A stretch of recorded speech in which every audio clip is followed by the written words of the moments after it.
बहुत ही खूबसूरत गांव था जिसका नाम था वीरनगर। यहाँ सभी लोग बहुत खुशी खुशी से रहा करते थे। गांव में सभी कुछ अच्छा चल रहा था और इसी बीच अमेरिका से एक फैमिली अपने पुश्तैनी घर में रहने आती है। उस परिवार में पति पत्नी और उनका छोटा सा बेटा थे जो अपने हवेली में रहने आए थे। सभी के आते ही गांव वालों में खुशी की लहर दौड़ पड़ी, क्योंकि ये फैमिली कोई और नहीं बल्कि इसी गांव में रहने वाले एक पुराने जमींदार की थी और गांव वाले उनकी बहुत इज्जत करते थे। सब कुछ ठीक चल रहा था, लेकिन अचानक एक दिन इस परिवार के बच्चे की तबीयत अचानक बिगड़ने लगती है।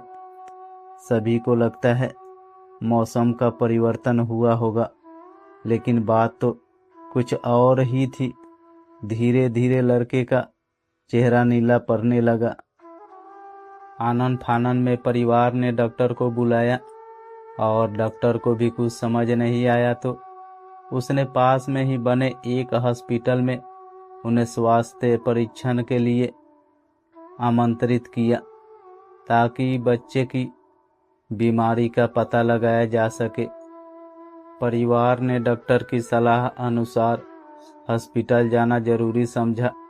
सारे परीक्षण होने के बाद भी कुछ नहीं हासिल हुआ।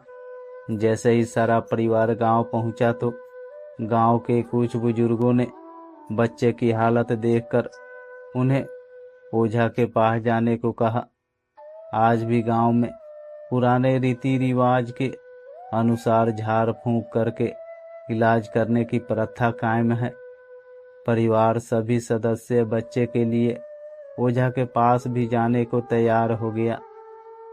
गांव के पास ही पहाड़ी में एक बाबा रहते थे जो कि काली विद्या में भी माहिर थे।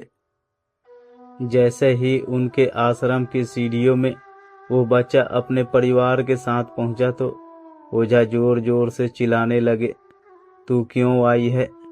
इतने बरसों के बाद भी तेरा बदला शांत नहीं हुआ। ये सब सुनकर बच्चे के माता पिता और गांव वाले दहशत में आ गए। उन्हें समझ नहीं आया कि बाबा को इतना क्रोध क्यों आ रहा है, जबकि उन्हें अभी तक कोई बात बताई नहीं गई।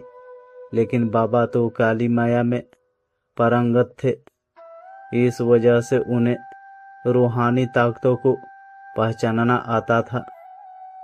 सभी लोगों ने आश्रम में प्रवेश किया, लेकिन बाबा ने केवल उस बच्चे को पास आने को कहा।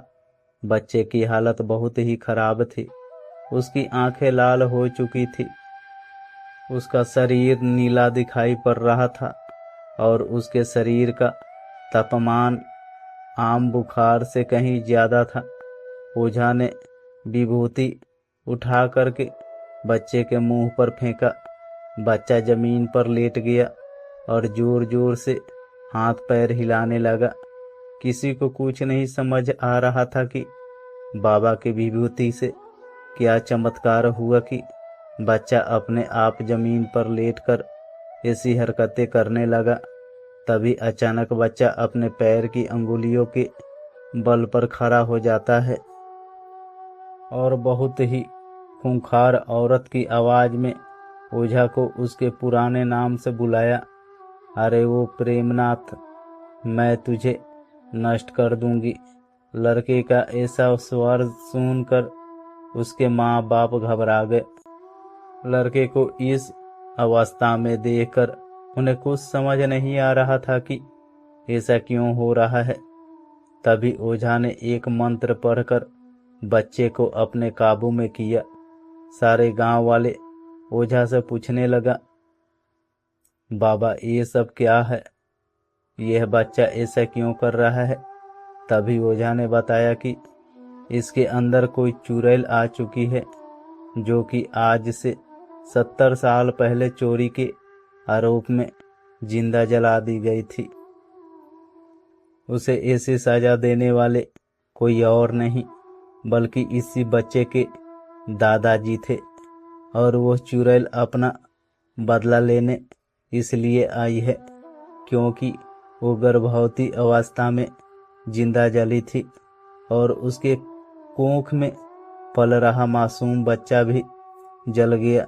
इसी वजह से वो उस वंश बच्चे को भी दर्दनाक मौत देना चाहती है ताकि उसका बदला पूरा हो सके। ये सारी कहानी जानने के बाद उसके परिवार वाले ओझा के सामने गिड़गिड़ाने लगे और अपने बच्चे की जान की भीख मांगने लगे। तभी ओझा ने अपनी घोर तपस्वी शक्ति से मंत्रों के उच्चारण के साथ उस चुड़ैल को मासूम बच्चे से बाहर निकाल दिया और कुछ ही क्षणों में बच्चा सामान्य हालत में आने लगा। सभी को लगा कि सब कुछ हमेशा के लिए ठीक हो गया, लेकिन ये तो एक शुरुआत थी दोस्तों। आगे की कहानी लेकर आता हूँ दूसरे पार्ट में। जब तक मेरे वीडियो को लाइक करके चैनल को सब्सक्राइब कर लीजिए।